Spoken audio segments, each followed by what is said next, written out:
Ratusan serangan rudal Iran yang menghantam Israel menyebabkan tekanan ekonomi berat bagi warga Zionis. Media Israel melaporkan sejumlah bangunan rusak parah, memicu aksi penjarahan oleh warga di lokasi terdampak.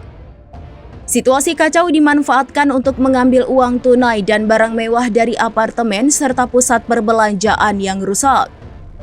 Dikutip dari Al-Mayadin, penjarahan terjadi di menara apartemen dan Azrieli Mall, jantung kota Israel pada Senin 30 Juni. Adapun barang yang dijarah berupa perhiasan, uang tunai, jam tangan mewah, hingga barang elektronik seperti laptop dan kamera. Bahkan pakaian bermerek dari butik serta peralatan rumah tangga kecil juga raib dari unit apartemen yang ditinggalkan saat evakuasi. Meski aparat dikerahkan di sejumlah titik, laporan warga menyebut keamanan belum sepenuhnya terkendali.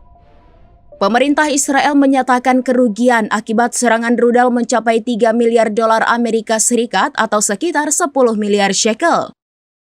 Angka tersebut meliputi kerusakan bangunan, evakuasi 9.000 warga, serta kompensasi bagi pelaku usaha lokal. Direktur Otoritas Pajak menyebut ini sebagai kerusakan terparah dalam sejarah Israel.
Download Tribun X sekarang, menghadirkan lokal menjadi Indonesia.